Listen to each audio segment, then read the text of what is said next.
لما بيزيد ايمان العبد الشيطان ما بيسيبوش. ان النفس الاماره بالسوء. لو عايز تغيظ الشيطان بجد صلي. ازاي يحصل التزيين؟ وقال الشيطان لما قضي الامر ان الله وعدكم وعد الحق ووعدتكم فاخلفتكم وما كان لي عليكم من سلطان الا ان دعوتكم فاستجبتم لي فلا تلوموني ولوموا انفسكم. مكائد الشيطان. اللي بيقول انا موسوس سواء اللي في الطهارة، عايز نبطل كلمة موسوس دي، لان كلمة موسوس هي اللي بيجيب الوسوسة. ده لازم ليه يجي له من ناحية الوسوسة. يعمل له ايه؟ يخش مثلا احيانا يوسوس كده، يحسس لسان ان في ضيق في صدره على فكرة، وانك مهما تعبد ربنا مش تقبل منك. ده انت بتصلي عشان الناس، انت مش عارف عشان كذا، انت عشان كذا، انت عشان كذا. بيفتح له ابواب تانية. ما جالوش من الناحية ديت، بيجي ناحية تانية خالص، ان يحسسك ببرودة العبادة. يبقى في برودة، مش حاسس بحالتها زي الاول. كنت تخش الصلاة كده مجرد ما تقرا الفاتحة تبكي، مجرد ما تقرا في صفحة قرآن تلاقي الدموع، بعد ما تخلص القراءة تلاقي نفسك في عالم روحاني جميل. ايه الدليل على كده؟ هقول لك حاجه. الشيطان اصلا قال خلاص فبعزتك لاغوينهم اجمعين الا عبادك منهم المخلصين. هو نفسه يعمل فيك اي حاجه، هو نفسه بالبلد كده نفسه يدخلك النار. وبعدين ربنا قال كده، قال انما يريد الشيطان ان يوقع بينكم العداوه والبغضاء في الخمر والميسر ويصدكم عن ذكر الله وعن الصلاه. هو عايز كده. قال لي سيدنا ادم لما قال له كل من الشجره دي، قال له كل من شجره المعصيه. لما قال لي سيدنا ادم كل من الشجره دي، قال له كل من الشجره اللي ربنا نهاك عنها. قال له كل من الشجره دي وهتطرد. لا ده حلاها في عينه. العدو الانسي البشر.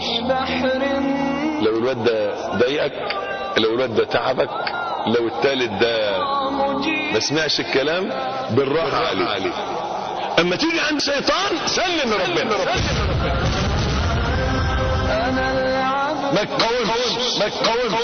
ما تقاومش بنفسك. سولت لأمة محمد المعاصي فقطعوا ظهري بالاستغفار، فسولت لهم ذنوبا لا يستغفرون منه. الأهواء. إخوتي احذروا التزيين. ان الشيطان يزين لك الباطل ويبينه لك في صورة الحق. دي نمرة واحد الشيطان. 2 قسوة القلب.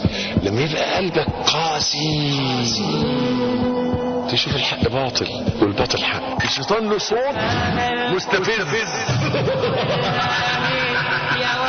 احيانا انت قاعد في البيت، مش هنقول انك ماسك المصحف ولا بتصلي، بس قاعد كافي خيرك شرك، تلاقي حاجة بتنغزك. اخرج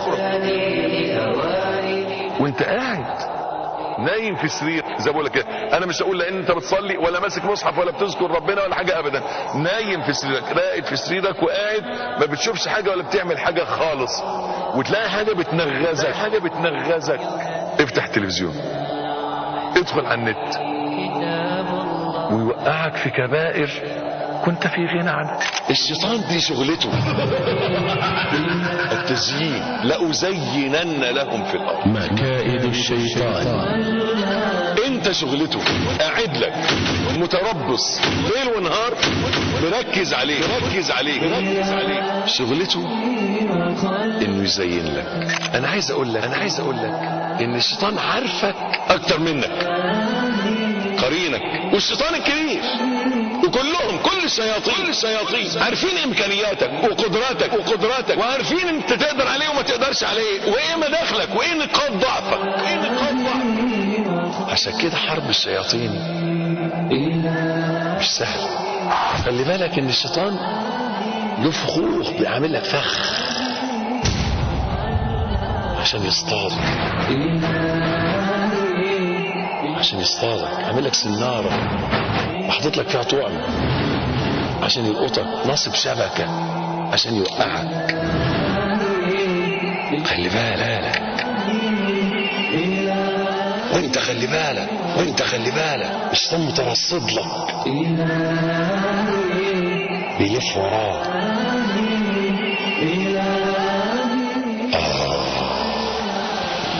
وانت خلي بالك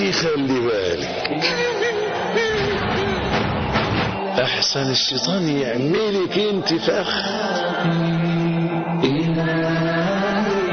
او يعمل لك فخ ما كنتش تفكر انه يبقى فخ.